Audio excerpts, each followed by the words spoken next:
Yo, what's going on, everybody? It is the Nicholas from Soccer Chelsea Football Channel, and today we're going over the match review over Chelsea 5, Shamrock Rovers 1. I said a 5-0 result, and it ended up being a 5-1 result for the reason mainly being that Chelsea can't keep clean sheets no matter what opponent it may be, no matter what defense we put out. We just can't, for some reason, decide we can keep a clean sheet. And it's always from the same reasons. We gave up a goal off a set piece from a corner kick, even though it took a disgusting deflection. It's still a goal that we can see, and it's just annoying that we have to keep giving up these dumb goals, the ones that they shouldn't really be scoring. But that was about the only point in the game that they looked dangerous. That 5 to 10 minute period between like 15 to 25 minutes. That was about it. I think they got their goal 3 minutes after ours or something around that note. But it ended up not mattering in the end. Of course, we ended up killing them after they scored their first goal. It was a demolition derby. Of course, let's hop into the goals. Mark Guiu got the first mistake of the game, and it ended up being a headed in, as long as it headed in off the bar from his head into the bar. So he got the first one from a mistake at the back. They obviously got the goal off the set piece where they made a great connection with the ball. So a deflection off Casadet's leg into the back of the net. Not much Jorgensen could have done. We'll talk about in a second. Obviously, then Mark Guiu gets another mistake. He's just so good at pressing. He got really into that corner and just took it around the goalie, one touch around him, into the back of the net. Good stuff. Fair with the second one. The third one, of course, came from the Kieran Dewsbury Hall goal, where Nkunku, I think honestly it would have been called a penalty after review. He was taken down, it took off his chest, just sat right to Dewsbury Hall, and he puts it in the back left corner. Then, of course, Mark Guiu gets his hat trick with a one that he heads straight into the left-hand corner from a Madueke cross. Getting to halftime, we're up 4-1. I'm thinking to myself, this game could be 7, could look like the Noah game. I thought it was going to calm down, to be honest, and that's exactly what happened. We looked in control of the second half. We had more chances to score. And then Mark Cucurella gets on the scoreboard from a shot that looked like he was playing a natural number 9 role. A shot with his right foot. Takes a touch with his left inside, and then he slaps it off the post and in. The goalie had no chance. Mark was crazy, and then that's your game. We basically ride this one out. Youth players get more of a chance. Harrison Murray Campbell comes into the game, and that's all she wrote. Chelsea 5, Shamrock Rovers 1. Let's hop into the lineup to see these player ratings. So here's the lineup that Maresca picks. We've got Jorgensen in net with Cucurella, Vega, Disasi, and Achampong, Casadei, Dewsbury Hall, Tyreek George and Nkunku, Madueke, and Mark Guiu up top. Starting from the back, Jorgensen, he gets a 7.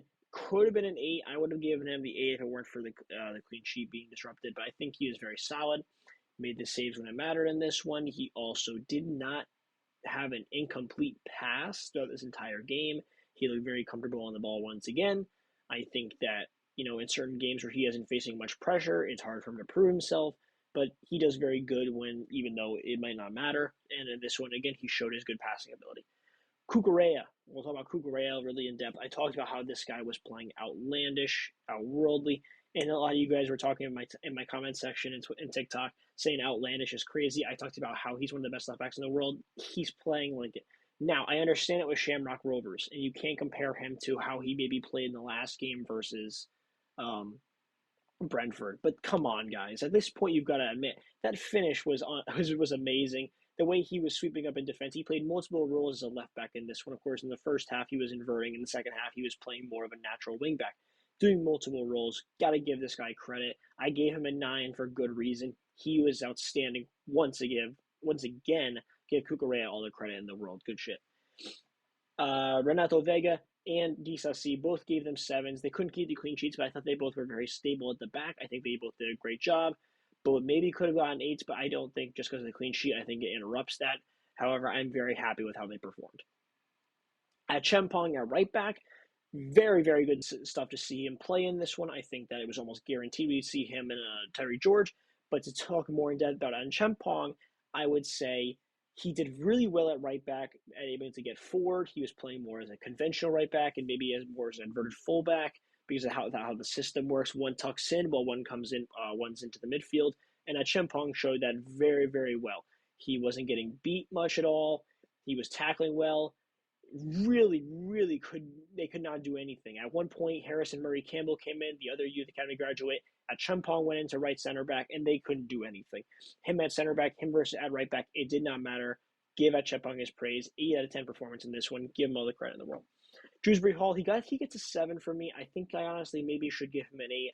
I think I am going to do that, to be honest. I feel I've underrated him. I think he's done better than what we think. I think Dewsbury Hall had a great game in this one. I think the goal in his overall play was very solid. I think putting him at the same rating as Costa is a little unfair, especially since he scored.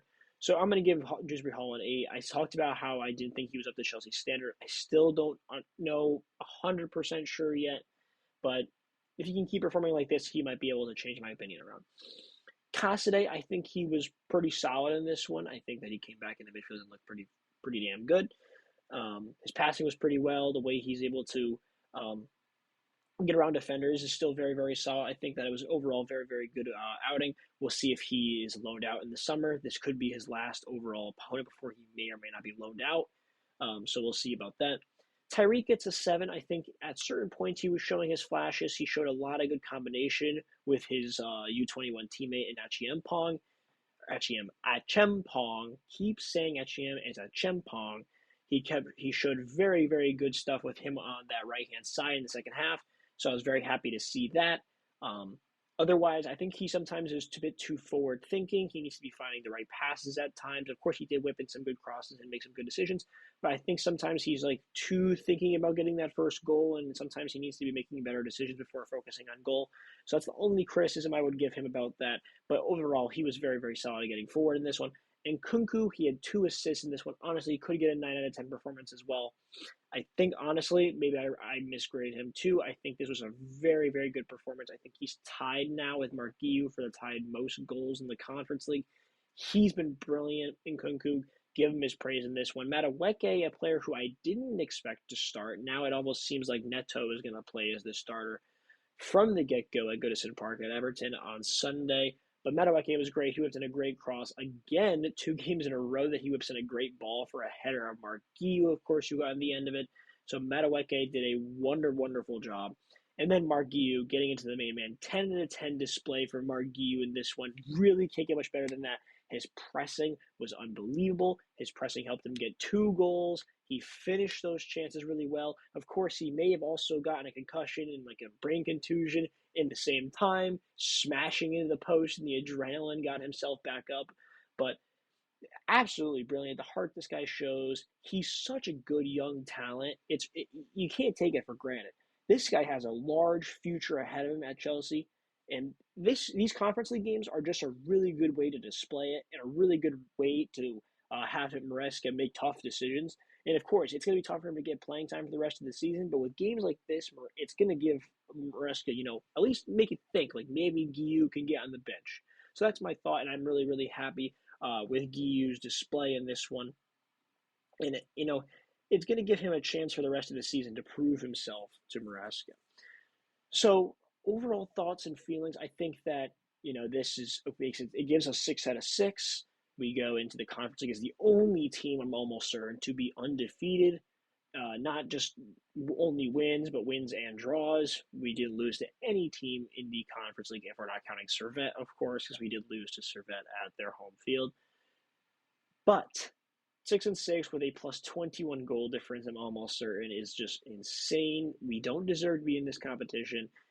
We go straight into the round of 16. I'm not sure who are the possible opponents we could face, but we played them in a 2-legged draw, of course, like normal, like how normal legs are. That's how the league phase goes into like the normal knockout stages. So that's how it'll work from here. Of course, the toughest teams in this competition, as we know, are teams like Fiorentina, the teams like Ghent, the team where you play Ghent, the teams like Heidenheim, the teams like Real Betis. Like those are the toughest teams in this competition. We can beat those teams. I have no doubt in my mind that we can beat those teams. So going in for the foreseeable future, those are the opponents we have to be looking out for. But that's it for the Conference League for at least the next few months. Of course, I think until February or March, we don't have to worry about the Conference League. We have league play that goes until basically March before the next major break happens. So we got to lock in for that. We have FA Cup that starts up in the beginning of January. Lock in for these games. They're coming up hot. We've got games in here until December, late December, and then into January. It's going to be a hectic few months, really, I guess, month and then have a month before we get into any other games that aren't related to the league. So lock in, guys. We're going to go crazy over the next few weeks and month or so. So without further ado, thank you very much for watching, guys. Like, subscribe to the YouTube channel, TikTok, and Instagram, Nicholas Prostakis CFC. See you guys probably tomorrow for match preview for Sunday's game. See ya. Peace.